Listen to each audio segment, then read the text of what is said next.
ছাত্রছাত্রীরা, আজকে আমি তোমাদের সামনে টেট পেপার 2 এর যে বাংলা সাহিত্যের ইতিহাস রয়েছে সেই বাংলা সাহিত্যের ইতিহাসের আমি বিদ্যাপতি নিয়ে সমস্ত ইম্পর্টেন্ট প্রশ্ন আমি একটি ক্লাসেই তোমাদের সামনে তুলে ধরব।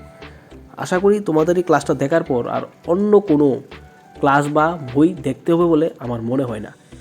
আজকের ক্লাসটা তোমাদের জন্য খুবই গুরুত্বপূর্ণ হতে চলেছে। তো আজকের ক্লাসটা আমি দেরি না করে এখান থেকে শুরু করছি। আশা করি তোমরা ক্লাসটা পুরোটা মনোযোগ সহকারে দেখবে। আজকের ক্লাসের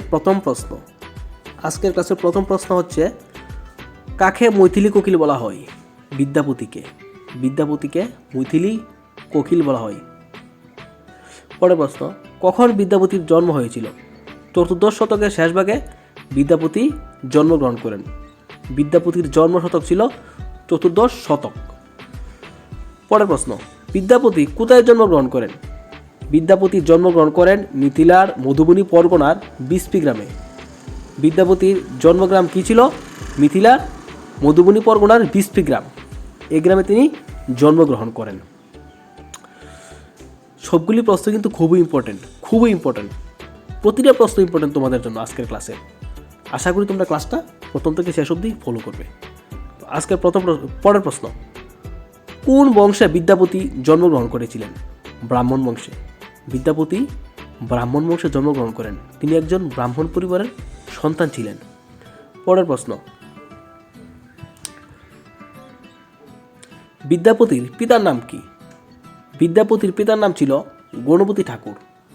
পরের প্রশ্ন, কবি বিদ্যাপতির কুল প্রতিবী কী ছিল?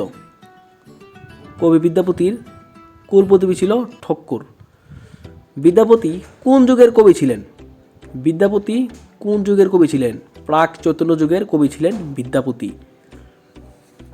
মোস্ট ইম্পর্টেন্ট প্রশ্ন, কাকে অভিনব জয়দেব রূপে আখ্যায়িত করা হয়? অভিনব জয়দেব রূপে কাকে আখ্যায়িত করা হয়? বিদ্যাপতিকে। মোস্ট ইম্পর্টেন্ট একটা প্রশ্ন, মোস্ট ইম্পর্টেন্ট। বাংলা সাহিত্যের একজন অবাঙালি বৈষ্ণব পদকর্তার নাম লিখো। বাংলা সাহিত্যের একজন অবাঙালি বৈষ্ণব পদকর্তা ছিলেন বিদ্যাপতি। মোস্ট ইম্পর্টেন্ট প্রশ্ন, কোন শতাব্দীতে বিদ্যাপতি বাংলা সাহিত্যে আবির্ভূত হয়েছিলেন? কোন শতাব্দীতে বিদ্যাপতি বাংলা সাহিত্যে আবির্ভূত হয়েছিলেন? পঞ্চদশ শতাব্দীতে বিদ্যাপতি বাংলা সাহিত্যে আবির্ভূত হয়েছিলেন। চৈতন্য পূর্ববর্তী কোন গীতিকবির রচনায় বৈষ্ণবীয় ভাবানুভূতি প্রকাশ পেয়েছে?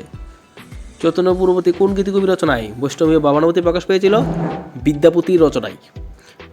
মোস্ট ইম্পর্টেন্ট প্রশ্ন, কমন প্রশ্ন এগুলা। পরের প্রশ্ন হচ্ছে, বিদ্যাপতির পুরো নাম কি? বিদ্যাপতির পুরো নাম বিদ্যাপতি ঠাকুর। বিদ্যাপতি কোন রাজবংশের পৃষ্ঠপোষক ছিলেন? বিদ্যাপতি কোন রাজবংশের পৃষ্ঠপোষকতা লাভ করেন? কামেশ্বর রাজবংশ। তিনি কামেশ্বর রাজবংশের পৃষ্ঠপোষক ছিলেন। মোস্ট ইম্পর্টেন্ট প্রশ্ন এটা। পরের প্রশ্ন বন্ধুরা, আজকের পরের প্রশ্ন হচ্ছে, বিদ্যাপতি মোট কয়জন রাজসভা অলঙ্কৃত করেছিলেন? বিদ্যাপতি মোট কতজন রাজসভা অলঙ্কৃত করেন? মোট 7 জন।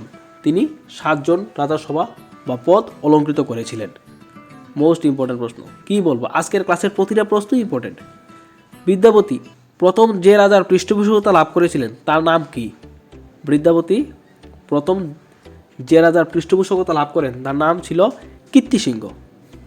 তিনি কীর্তিসিংহের পৃষ্ঠপোষকতা লাভ করেন। বিদ্যাপতি কোন গ্রন্থে নিজেকে খেলন কবি বলে অভিহিত করেন? কীর্তিলতা গ্রন্থে। এছাড়াও তিনি খেলন কবি বা কিশোর কবি বলেও নিজেকে অভিহিত করেন। কোন গ্রন্থে? কীর্তিলতা গ্রন্থে। মোস্ট কমন প্রশ্ন। পরের প্রশ্ন হচ্ছে, বিদ্যাপতি কোন রাজার পৃষ্ঠপোষকতায় কীর্তিলতা কাব্যগ্রন্থটি রচনা করেন? বিদ্যাপতি কোন রাজার পৃষ্ঠপোষকতায় কীর্তিলতা কাব্যটি রচনা করেন? রাজা কীর্তিসিংহের পৃষ্ঠপোষকতায় তিনি কীর্তিলতা কাব্যগ্রন্থটি রচনা করেন। বিদ্যাপতি কীর্তিলতা কাব্যগ্রন্থে কোন রাজার কীর্তি কাহিনী বর্ণনা করেছেন? কোন রাজার কীর্তিলতা কাব্যগ্রন্থে কীর্তি কাহিনী বর্ণনা করেছেন?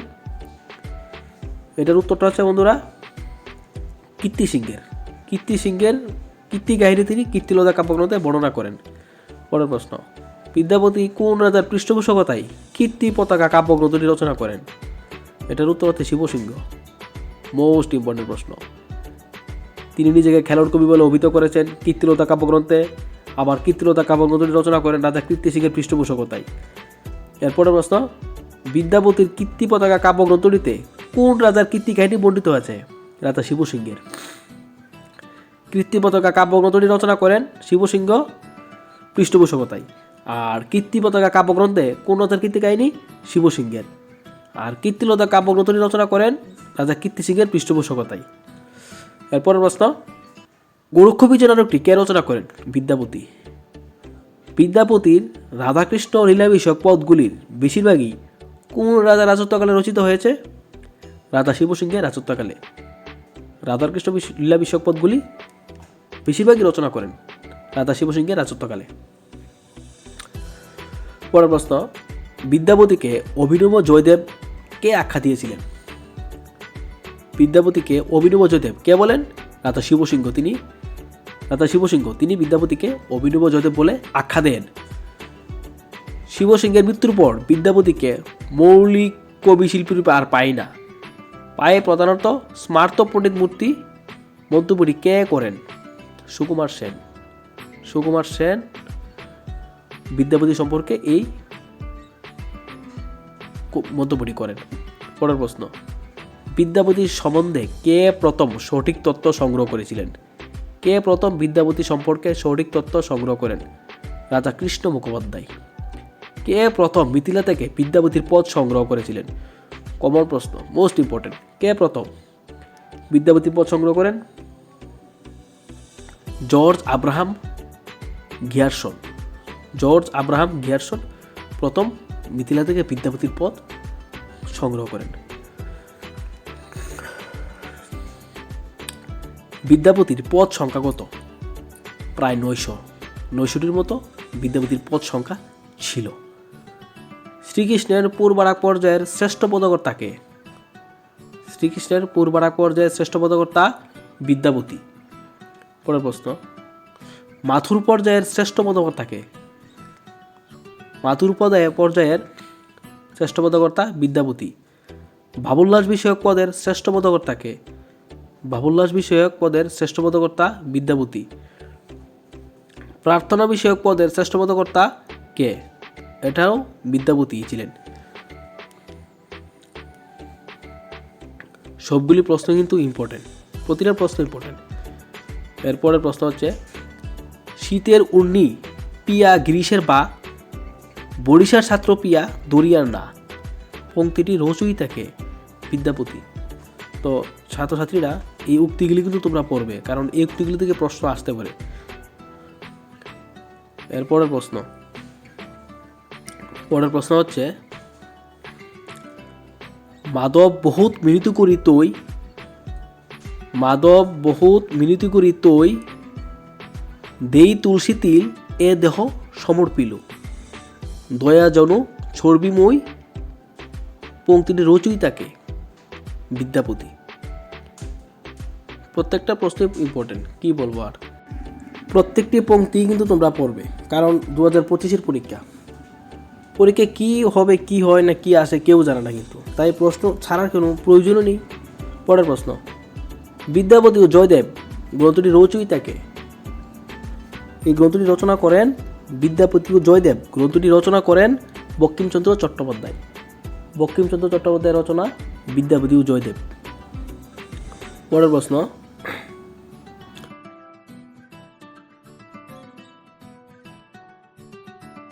পুরুষ পরীক্ষা গ্রন্থটি কে রচনা করেন?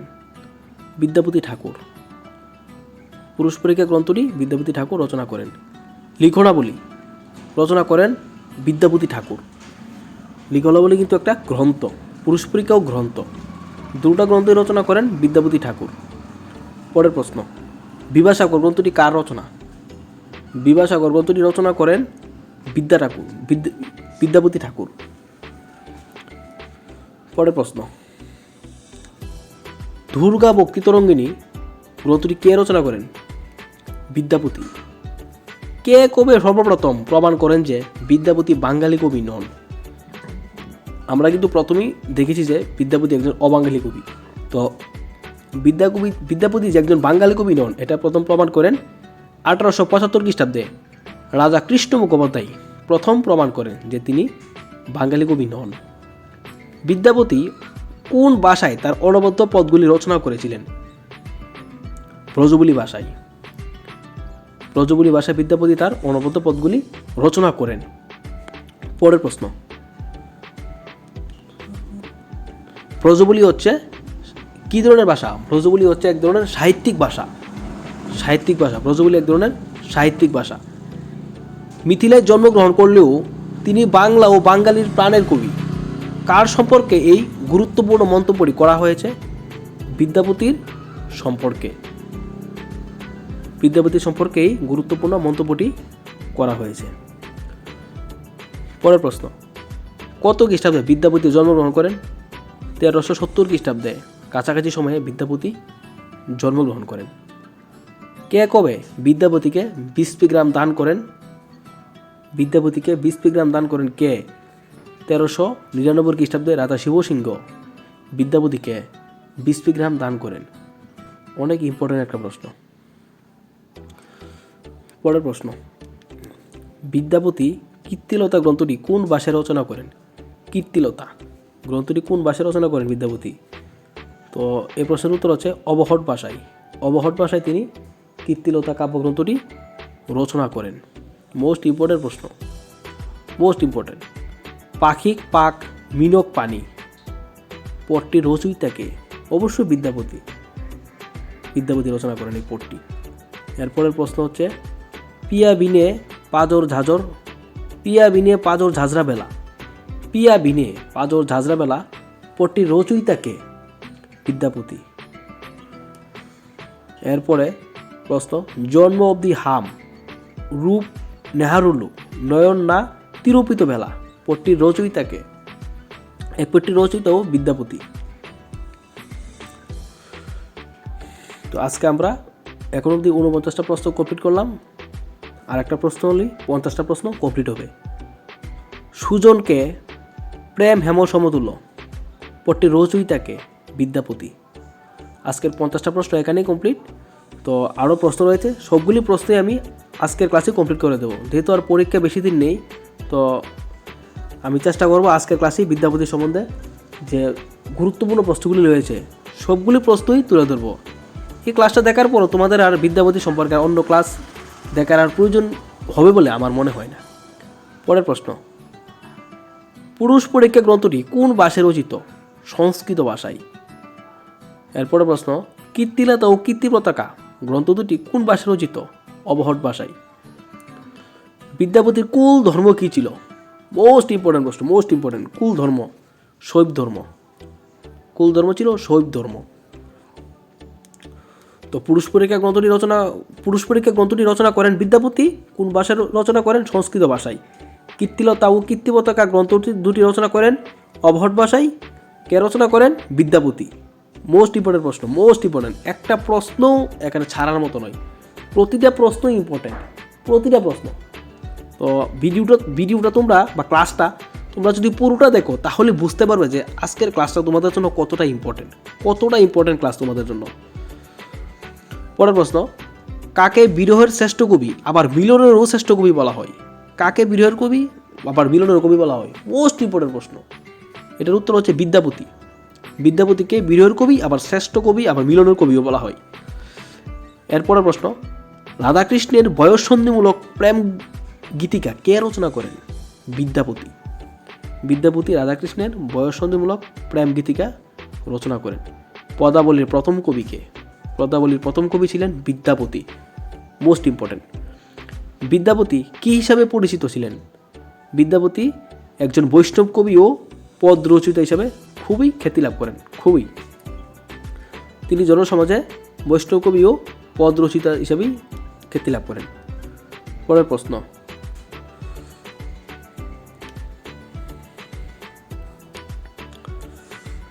বিদ্যাপতি কি ভাষায় পদ রচনা করেন? বিদ্যাপতি মৈথিলি, অবহট ও সংস্কৃত ভাষায় পদ রচনা করেন। তিনি এই তিনটি ভাষায় পদ রচনা করেন। বিদ্যাপতির শ্রেষ্ঠ কীর্তি কী? বিদ্যাপতির শ্রেষ্ঠ কীর্তি ছিল রাধাকৃষ্ণ বিষয়ক পদ রচনা। এটি তিনি ব্রজবুলি ভাষায় রচনা করেন। ব্রজবুলি কী ধরনের ভাষা? ব্রজবুলি বাংলা ও মৈথিলি ভাষার মিশ্রণ। ব্রজবুলি কী ধরনের ভাষা? ব্রজবুলি বাংলা ও মৈথিলি ভাষার মিশ্রণের একটা ভাষা। ব্রজবুলিতে আর কী ভাষা শব্দ রয়েছে? ব্রজবুলিতে আবার হিন্দি ভাষার কিছু মিশ্রণ রয়েছে। আর পরের প্রশ্ন, বাংলা একটি পদও রচনা করেনি কে? বিদ্যাপতি। বিদ্যাপতি কিন্তু বাংলা ভাষা একটি পদ রচনা করেননি। তিনি মৈথিলি, অবহট ও সংস্কৃত ভাষায় পদ রচনা করেন। সমস্ত পদ এই ভাষায় রচিত, আর তার মধ্যে কিছু হিন্দি ভাষার মিশ্রণও রয়েছে। তো বাংলা একটি পদ রচনা করেননি বিদ্যাপতি। পরের প্রশ্ন। তো বন্ধুরা, সবগুলি প্রশ্ন কিন্তু কমন। পরের প্রশ্ন হচ্ছে, বৈষ্ণব পদাবলীর আদি বা প্রথম রচয়িতাকে? বৈষ্ণব পদাবলীর আদি বা প্রথম রচিতা হচ্ছে বিদ্যাপতি। বিদ্যাপতি বৈষ্ণব পদাবলীর আদি বা প্রথম রচয়িতা। বিদ্যাপতি কী নামে খ্যাত ছিলেন? বিদ্যাপতি কী নামে খ্যাত ছিলেন? মোস্ট ইম্পর্টেন্ট প্রশ্ন একটা। বিদ্যাপতি মৈথিলি কোকিল, অভিনব জয়দেব, কবিশেখর, কবিরঞ্জন এই নামে তিনি খ্যাত ছিলেন। এখন যদি তোমাদের সামনে দিয়ে দেয় যে কীর্তি পতাকা কে রচনা করেন, প্রশ্ন দিয়ে দেব অভিনব জয়দেব, কিন্তু প্রশ্ন কিন্তু বিদ্যাপতিরই অন্য নাম কিন্তু অভিনব জয়দেব। যদি অভিনব জয়দেব অপশন দিয়ে দেয়, কিন্তু অভিনব জয়দেবই আনসার হবে। তোমাদের কিন্তু এটা জানতে হবে। বিদ্যাপতি পদ রচনা কী কী বর্ণিতা ব্যবহার করেছেন? তিনি কবিরঞ্জন, কবিশেখর, চম্পতি, ভল্লভ, ভূপতি সিংহ, দশারাধন প্রভৃতি তিনি বর্ণিতা ব্যবহার করেছেন। বিদ্যাপতি কোন জীবনের কবি? বিদ্যাপতি একজন নাগরিক জীবনের কবি ছিলেন। নাগরিক জীবনের কবি। পরের প্রশ্ন, বিদ্যাপতি কোন ভাষার স্রষ্টা? মোস্ট ইম্পর্টেন্ট প্রশ্ন। ব্রজবুলি। তিনি ব্রজবুলি ভাষার স্রষ্টা। পরের প্রশ্ন। তো এখানে দেখতেই পাচ্ছ ব্রজবুলি বাংলা ও মৈথিলি ভাষার মিশ্রণ, এটা দেখতেই পাচ্ছ। বিদ্যাপতি রচিত নাটক কোনটি? গোরক্ষ বিজয়, আজি বাদর, মহাবাদর, শূন্য মন্দির মোড় কার রচিত পদ? বিদ্যাপতি রচিত পদ এইগুলা। পরের প্রশ্ন হচ্ছে, ব্রজবুলি বলতে কি বোঝায়? ব্রজবুলি একরকম কৃত্রিম কবি ভাষা ও মথুরার ভাষা। এটা কিন্তু কমন প্রশ্ন। ব্রজবুলি বলতে কি বোঝায়? ব্রজবুলি হচ্ছে একরকম কৃত্রিম ভাষা ও মথুরার ভাষা। পরের প্রশ্ন, ব্রজলীলা সম্পর্কিত ব্রজবুলি নামে পরিচিত ভাষা কোন কোন ভাষার মিলিত রূপ? বাংলা, মৈথিলি ও হিন্দি ভাষা কিছু শব্দ দ্বারা মিলিত রূপ। পরের প্রশ্ন, কোন ভাষা মুখের ভাষা নয় এবং সাহিত্যকর্ম ব্যতীত অন্যত্র ব্যবহার নেই? মানে কোন ভাষা মুখের ভাষা নয়, শুধু সাহিত্যকর্মে ব্যবহৃত ভাষা? সেটা হচ্ছে ব্রজবুলি ভাষা। ব্রজবুলি ভাষা মুখের ভাষা নয়, শুধু সাহিত্যকর্মে ব্যবহৃত হয়। পরের প্রশ্ন, বিদ্যাপতির কবিতা ছন্দ ঝঙ্কৃত, অলঙ্কারময় এবং চিত্রবহুল এই মন্তব্যটি কে করেছেন? সুকুমার সেন। সুকুমার সেন বিদ্যাপতি সম্পর্কে এই মন্তব্যটি করেন। তো পরের প্রশ্ন, আজকের ৭৪ নম্বর প্রশ্ন হচ্ছে, কবে বিদ্যাপতির প্রয়াণ ঘটে? বিদ্যাপতির প্রয়াণ ঘটে ১৪৬০ খ্রিস্টাব্দে। ১৪০৭ খ্রিস্টাব্দে বিদ্যাপতি মৃত্যুবরণ করেন। এরপর বিদ্যাপতির সমাধিস্থল কোথায়? বিদ্যাপতির সমাধিস্থল সমস্তিপুর জেলার জড়কপুরে। শেষ প্রশ্ন আজকের, মহাপ্রভু চৈতন্যদেব প্রতিদিন কার পদের গান গাইতে ভালোবাসতেন? মহাপ্রভু চৈতন্যদেব প্রতিদিন বিদ্যাপতির গান গাইতে ভালোবাসতেন। এই ছিল বন্ধুরা আজকের ক্লাসের বিদ্যাপতির সমস্ত প্রশ্ন। এইগুলি কিনা আমি নিজে পড়েছি এবং নিজে পড়ে তোমাদের জন্য আমি দিচ্ছি। তো আশা করি এই প্রশ্নগুলি পড়ার পর তোমাদের আর অন্য কোনো বই কিংবা অন্য কোনো ক্লাস দেখতে হবে। তো এরকম ইম্পর্টেন্ট ক্লাস পেতে তোমরা আমার এই চ্যানেলটাকে সাবস্ক্রাইব করে রাখো। আশা করি প্রতিদিন তোমরা নিত্য নতুন ক্লাস পাবে। আর যেহেতু টেট পরীক্ষার আর বেশি দিন নেই, তো আমি এরকম ইম্পর্টেন্ট ক্লাসগুলি তোমাদের সামনে খুব তাড়াতাড়ি আস্তে আস্তে নিয়ে আসবো।